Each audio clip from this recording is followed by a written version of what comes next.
2016 헌나 1 대통령 탄핵 사건에 대한 선고를 시작하겠습니다. 선고에 앞서 이 사건의 진행 경과에 관하여 말씀드리겠습니다. 저희 재판관들은 지난 90여일 동안 이 사건을 공정하고 신속하게 해결하기 위하여 온 힘을 다하여 왔습니다. 지금까지 대한민국 국민들께서도 저희 재판부와 마찬가지로 많은 범민과 고뇌의 시간을 보내셨으리라 생각합니다. 저희 재판관들은 이 사건이 재판소에 접수된 지난해 12월 9일 이후 오늘까지 휴일을 제외한 60여일간 매일 재판관 평일을 진행하였습니다.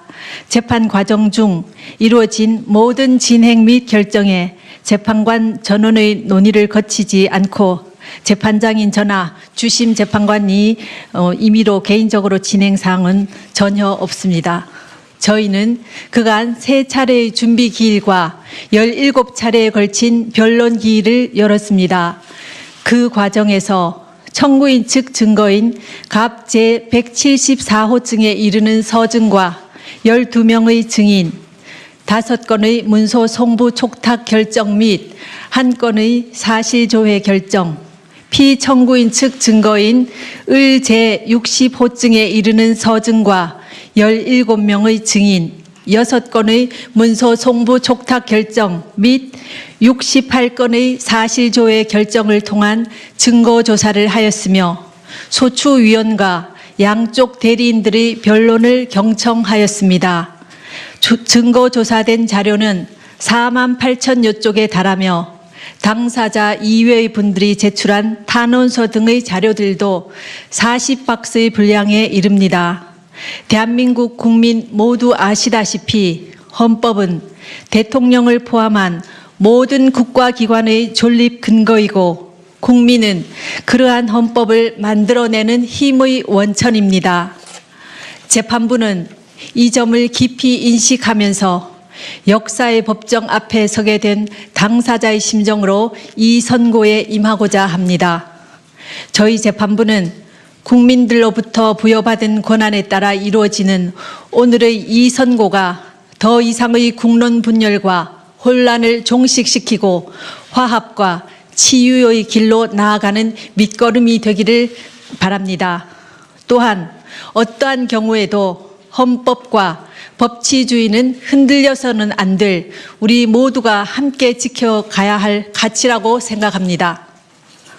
지금부터 선고를 시작하겠습니다.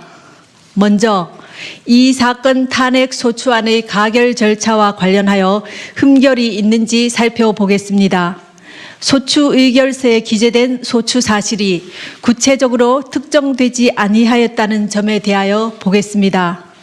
헌법상 탄핵 소추 사유는 공무원이 그 직무 집행에서 헌법이나 법률을 위배한 사실이고 여기서 법률은 형사법에 한정되지 않습니다. 그리고 탄핵 결정은 대상자를 공직으로부터 파면하는 것이지 형사상 책임을 묻는 것은 아닙니다. 따라서 피청구인이 방어권을 행사할 수 있고 심판 대상을 확정할 수 있을 정도로 사실관계를 기재하면 됩니다. 이 사건 소추 의결서의 헌법 위배 행위 부분이 분명하게 유형별로 구분되지 않은 측면이 없지 않지만 법률 위배 행위 부분과 종합하여 보면 소추 사유를 특정할 수 있습니다. 다음으로 이 사건 탄핵 소추안을 의결할 당시 국회 법사위의 조사도 없이 공소장과 신문기사 정도만 증거로 제시되었다는 점에 대하여 보겠습니다. 국회의 의사 절차의 자율권은 권력 분립의 원칙상 존중되어야 합니다. 국회법에 의하더라도 탄핵 소추 발의 시 사유조사 여부는 국회의 재량으로 규정하고 있으므로 그 의결이 헌법이나 법률을 위배한 것이라고 볼 수 없습니다. 다음, 이 사건 소추 의결이 아무런 토론 없이 진행되었다는 점에 관하여 보겠습니다. 의결 당시 상황을 살펴보면 토론 없이 표결이 이루어진 것은 사실이지만 국회법상 반드시 토론을 거쳐야 한다는 규정은 없고 미리 찬성 또는 반대의 뜻을 국회의장에게 통지하고 토론할 수는 있습니다. 그런데 당시 토론을 희망한 의원은 한 사람도 없었으며 국회의장이 토론을 희망하는데 못하게 한 사실도 없었습니다. 탄핵 사유는 개별 사유별로 의결 절차를 거쳐야 함에도 여러 개 탄핵 사유 전체에 대하여 일괄하여 의결한 것은 위법하다는 점에 관하여 보겠습니다. 소추 사유가 여러 개 있을 경우 사유별로 표결할 것인지 여러 사유를 하나의 소추안으로 표결할 것인지는 소추안을 발의하는 국회의원의 자유로운 의사에 달린 것이고 표결 방법에 관한 어떠한 명문 규정도 없습니다. 8인 재판관에 의한 선고가 9인으로 구성된 재판부로부터 공정한 재판을 받을 권리를 침해하였다는 점에 관하여 살펴보겠습니다. 헌법재판소는 헌법상 9명의 재판관으로 구성되어 있습니다. 그런데 현실적으로 재판관의 공무상 출장이나 질병 또는 재판관 퇴임 이후 후임 재판관 임명까지 사이의 공백 등 여러 가지 사유로 일부 재판관이 재판에 관여할 수 없는 경우는 발생할 수밖에 없습니다. 헌법과 법률에서는 이러한 경우에 대비한 규정을 마련해 놓고 있습니다. 탄핵의 결정을 할 때에는 재판관 6인 이상의 찬성이 있어야 하고 재판관 7인 이상의 출석으로 사건을 심리한다고 규정하고 있습니다. 9명의 재판관이 모두 참석한 상태에서 재판을 할 수 있을 때까지 기다려야 한다는 주장은 헌재와 같이 대통령 권한대행이 헌법재판소장을 임명할 수 있는지 논란이 되고 있는 이러한 상황에서는 결국 심리를 하지 말라는 주장으로서 탄핵 소추로 인한 대통령의 권한 정지 상태라는 헌정 위기 상황을 그대로 방치하는 결과가 됩니다. 8명의 재판관으로 이 사건을 심리하여 결정하는데 헌법과 법률상 아무런 문제가 없는 이상 헌법재판소로서는 헌정 위기 상황을 계속해서 방치할 수는 없습니다. 그렇다면 국회의 탄핵소추 가결 절차에 헌법이나 법률을 위배한 위법이 없으며 다른 적법 요건에 어떠한 흠결도 없습니다. 이제 탄핵 사유에 관하여 살펴보겠습니다. 우선 탄핵 사유별로 피청구인의 직무 집행에 있어 헌법이나 법률을 위배하였는지 여부에 대해서 살펴보겠습니다. 공무원 임명권을 남용하여 직업 공무원 제도의 본질을 침해하였다는 점에 대해서 보겠습니다.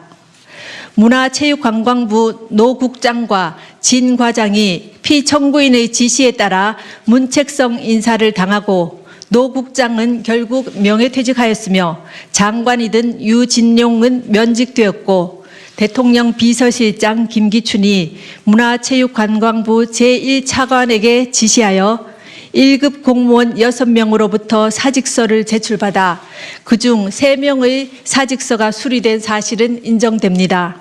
그러나 이 사건에 나타난 증거를 종합하더라도 피청구인이 노 국장과 진 과장이 최서원의 사익 추구에 방해가 되었기 때문에 인사를 하였다고 인정하기에는 부족하고 유진용이 면직된 이유나 김기춘이 6명의 1급 공무원으로부터 사직서를 제출받도록 한 이유 역시 분명하지 아니합니다.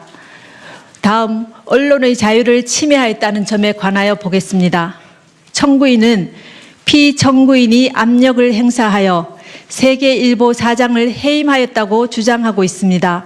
세계일보가 청와대 민정수석 비서관실에서 작성한 정윤회 문건을 보도한 사실과 피청구인이 이러한 보도에 대하여 청와대 문건의 외부 유출은 국기문란 행위이고 검찰이 철저하게 수사해서 진실을 밝혀야 한다고 하며 문건 유출을 비난한 사실은 인정됩니다.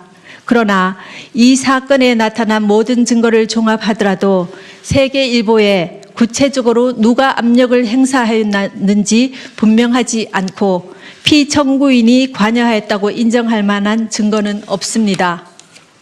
다음 세월호 사건에 관한 생명권 보호 의무와 직책 성실 의무 위반의 점에 관하여 살펴보겠습니다. 2014년 4월 16일 세월호가 침몰하여 304명이 희생되는 참사가 발생하였습니다. 당시 피청구인은 관저에 머물러 있었습니다. 헌법은 국가는 개인이 가지는 불가침의 기본적 인권을 확인하고 이를 보장할 의무를 진다고 규정하고 있습니다. 세월호 침몰 사건은 모든 국민들에게 큰 충격과 고통을 안겨준 참사라는 점에서 어떠한 말로도 희생자들을 위로하기에는 부족할 것입니다. 피청구인은 국가가 국민의 생명과 신체의 안전 보호 의무를 충실하게 이행할 수 있도록 권한을 행사하고 직책을 수행하여야 할 의무를 부담합니다. 그러나 국민의 생명이 위협받는 재난 상황이 발생하였다고 하여 피청구인이 직접 구조 활동에 참여하여야 하는 등 구체적이고 특정한 행위 의무까지 바로 발생한다고 보기는 어렵습니다. 또한 피청구인은 헌법상 대통령으로서의 직책을 성실히 수행할 의무를 부담하고 있습니다. 그런데 성실의 개념은 상대적이고 추상적이어서 성실한 직책 수행 의무와 같은 추상적 의무 규정의 위반을 이유로 탄핵 소추를 하는 것은 어려운 점이 있습니다. 헌법재판소는 이미 대통령의 성실한 직책 수행 의무는 규범적으로 그 이행이 관철될 수 없으므로 원칙적으로 사법적 판단의 대상이 될 수 없어 정치적 무능력이나 정책 결정상의 잘못 등 직책 수행의 성실성 여부는 그 자체로는 소추 사유가 될 수 없다고 하였습니다. 세월호 사고는 참혹하기 그지없으나 세월호 참사 당일 피청구인이 직책을 성실히 수행하였는지 여부는 탄핵 심판 절차의 판단 대상이 되지 아니한다고 할 것입니다. 지금부터는 피청구인의 최서원에 대한 국정 개입 허용과 권한 남용에 관하여 살펴보겠습니다. 피청구인에게 보고되는 서류는 대부분 부속 비서관 정호성이 피청구인에게 전달하였는데 정호성은 2013년 1월경부터 2016년 4월경까지 각종 인사자료, 국무회의 자료, 대통령 해외 순방 일정과 미국 국무부 장관 접견 자료 등 공무상 비밀을 담고 있는 문건을 최서원에게 전달하였습니다.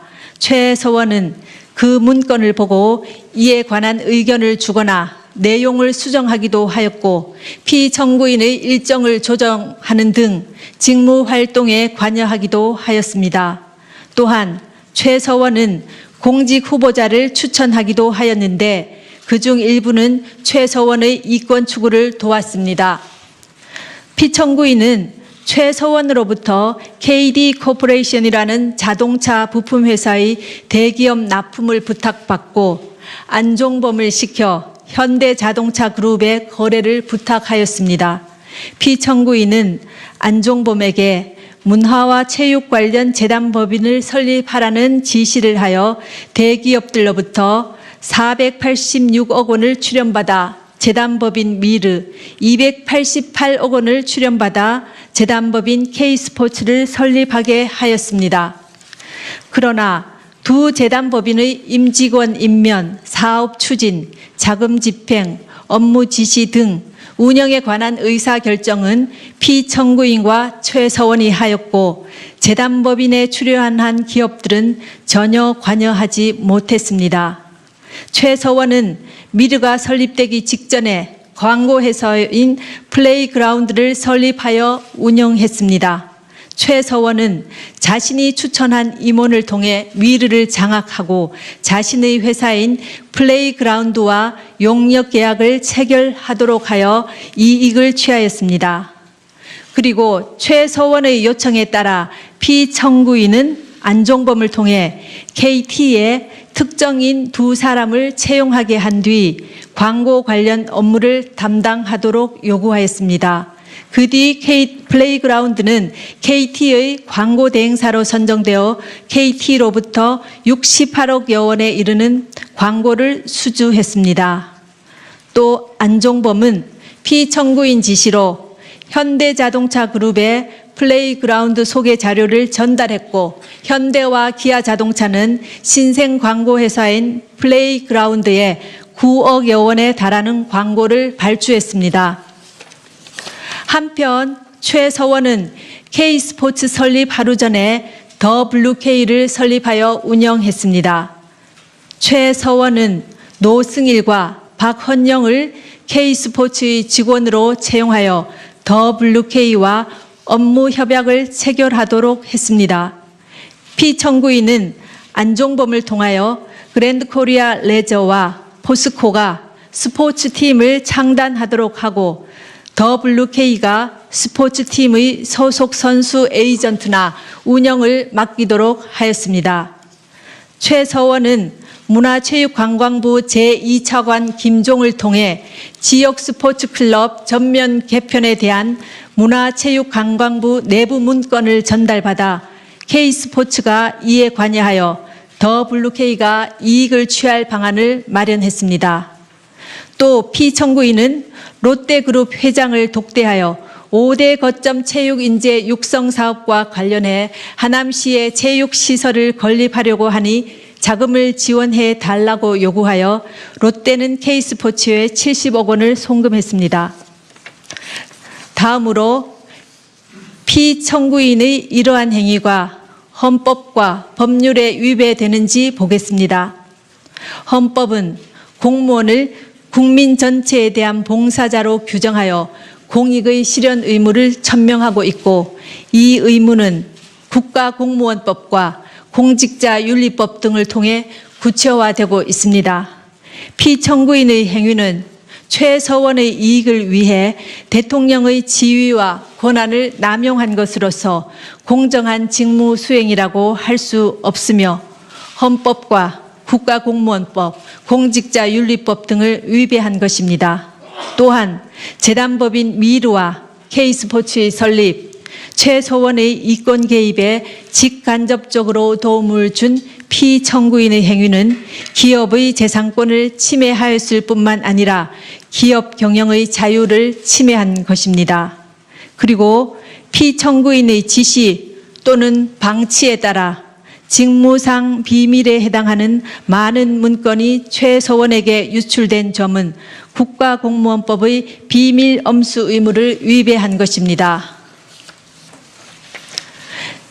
지금까지 살펴본 피청구인의 법 위반 행위가 피청구인을 파면할 만큼 중대한 것인지에 관하여 보겠습니다. 대통령은 헌법과 법률에 따라 권한을 행사해야 함은 물론 공무 수행은 투명하게 공개하여 국민의 평가를 받아야 합니다. 그런데 피청구인은 최서원의 국정 개입 사실을 철저히 숨겼고 그에 관한 의혹이 제기될 때마다 이를 부인하며 오히려 의혹 제기를 비난하였습니다. 이로 인해 국회 등 헌법기관에 의한 견제나 언론에 의한 감시 장치가 제대로 작동될 수 없었습니다. 또한 피청구인은 미르와 K스포츠 설립, 플레이그라운드와 더 블루K 및 KD 코퍼레이션 지원 등과 같은 최서원의 사익 추구에 관여하고 지원하였습니다. 피청구인의 헌법과 법률 위배 행위는 재임 기간 전반에 걸쳐 지속적으로 이루어졌고 국회와 언론의 지적에도 불구하고 오히려 사실을 은폐하고 관련자들을 단속해 왔습니다. 그 결과 피청구인의 지시에 따른 안종범, 김종, 정호성 등이 부패 범죄 혐의로 구속 기소되는 중대한 사태에 이르렀습니다. 이러한 피청구인의 위헌 위법 행위는 대의민주주의 원리와 법치주의 정신을 훼손한 것입니다. 한편 피청구인은 대국민 담화에서 진상규명에 최대한 협조하겠다고 하였으나 정작 검찰과 특별검사의 조사에 응하지 않았고 청와대에 대한 압수수색도 거부하였습니다. 이 사건 소추와 관련한 피청구인의 일련의 언행을 보면 법 위배 행위가 반복되지 않도록 하여야 할 헌법 수호 의지가 드러나지 않습니다.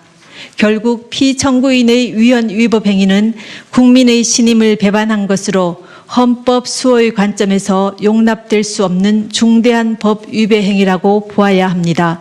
피청구인의 법 위배 행위가 헌법 질서에 미치는 부정적 영향과 파급 효과가 중대하므로 피청구인을 파면함으로써 얻는 헌법 수호의 이익이 압도적으로 크다고 할 것입니다. 이에 재판관 전원의 일치된 의견으로 주문을 선고합니다. 주문, 피청구인 대통령 박근혜를 파면한다.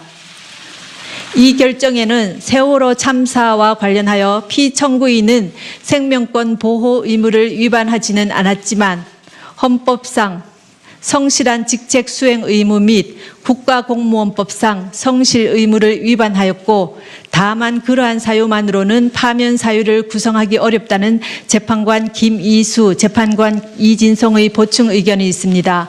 또한 이 사건 탄핵 심판은 보수와 진보라는 이념의 문제가 아니라 헌법 질서를 수호하는 문제로서 정치적 패습을 청산하기 위하여 파면 결정을 할 수밖에 없다는 재판관 안창호의 보충 의견이 있습니다. 이것으로 선고를 모두 마칩니다.